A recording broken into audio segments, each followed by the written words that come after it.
खलीफा हारून रशीद अपने दरबार में बैठा मलका ज़ुबैदा से शतरंज खेलने में मसरूफ था। बहलोल पास बैठे ये सब कुछ अपनी आंखों से देख रहे थे कि उसी वक्त बादशाह के गुलाम ने आवाज लगाई, आली जां, एक मछली फरोश बड़याए बी की इजाजत चाहता है। इजाजत है। खलीफा ने फौरन इजाजत दे दी। मछली फरोश अंदर दाखिल हुआ और कहने लगा, आली जां, मैं आपके लिए बहुत ही उम्दा मछली लेकर हाजिर खिदमत हुआ हूँ। हारून ने मलका ज़ुबैदा की तरफ देखा और आहिस्ता से कहने लगा, ये बेचारा इनाम की तलाश में हमारे लिए मछली पकड़ कर लाया है।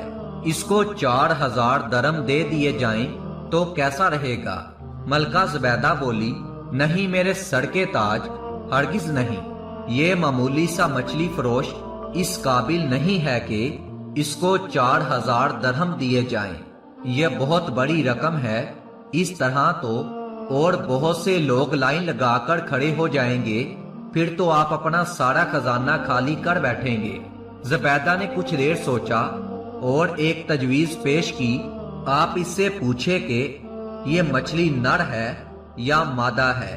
अगर वो कहे नर है तो कह दें कि नर हमें पसंद नहीं, और अगर वो कह दे कि ये मादा है तो वो हम लेंगे नहीं। इस तरह वो मछली वापस ले जाएगा और हमें रकम भी नहीं देनी पड़ेगी। हारून को ज़ुबैदा की ये बात कुछ बली महसूस हुई, मगर बहलोल ये बातें सुन रहे थे।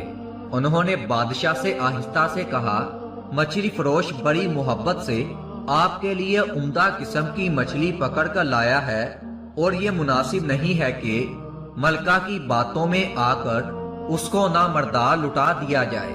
मगर बादशाह ने बहलोल की एक ना सुनी और मछली फरोश से कहा, अच्छा बताओ तो ये मछली नर है या मादा है?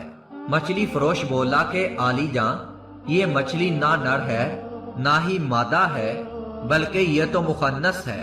हारून ने जवाब सुना तो बेसाख्ता हंस दिया। अहले दरबार भी हंसने लगे। हमें तुम्हारी हाजिर दमागी ने बहुत मुतासिर किया, लिहाजा तुम्हें शाही खजाने से 4000 दरहम इनाम में दे दिए जाते हैं। मछली फरोश दरहम लेकर वापस पलटा ही था कि एक दरहम जमीन पर गिर गया। वो पकड़ने के लिए नीचे झुका ही था कि मलका ज़ुबैदा ने फिर हारून रशीद के कान में सरगोशी की कि देखा कि आली जां कितना लालची इंसान है। ये मछली फरोश के एक दरहम अगर जमीन पर गिर गया है तो वो भी नहीं छोड़ा, जबकि बाकी सब तो उसके पास हैं। क्या खबर के कोई और जरूरतमंद वो दरहम उठाकर अपनी जरूरत पूरी कर लेता।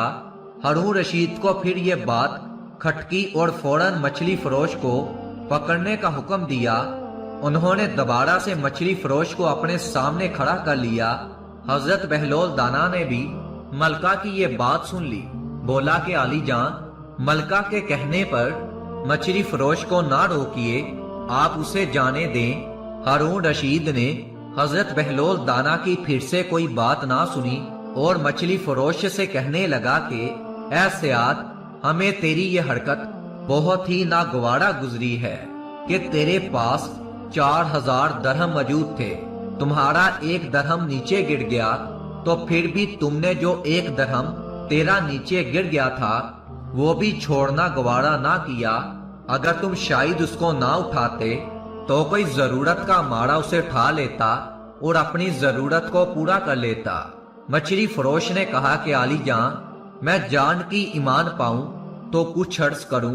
मछली फरोश कहने लगा, हजूरे वाला, ये गुलाम पस्ते फितरत नहीं बल्कि नमक की कदर करना जानता है।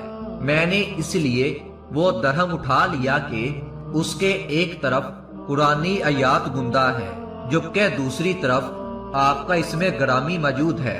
फिर मैं कैसे ये सोच सकता हूँ कि वो जमीन पर पड़ा रहे और लोगों के पांव उसे कुचलते रहें। इस बार फिर मछली फरोश की हाजिर दमागी ने सारे दरबार को अपनी तरफ मुतवज्जा कर लिया था और सारे दरबार को हैरत में डाल दिया था कि एक मछली फरोश इतना हाजिर दमाग हो सकता है।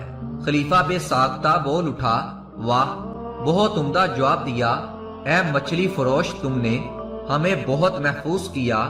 ہارون رشید نے خزانچی کو حکم دیا، اس مچھلی فروش کو 4000 درہم اور انعام میں دے دیے جائیں۔ جب وہ مچھلی فروش رخصت ہو گیا تو بہلول دانا نے ہارون سے کہا، میں نہ کہتا تھا کہ شکاری کو بار بار نہ روکیں، اب وہ 4000 کی بجائے 8000 درہم لے کر جا رہا ہے۔ اس پر ہارون رشید ہنس پڑا اور بولا، ہاں مجھے واقعی اے بہلول دانا تمہاری بات پر غور کرنا چاہیے تھا۔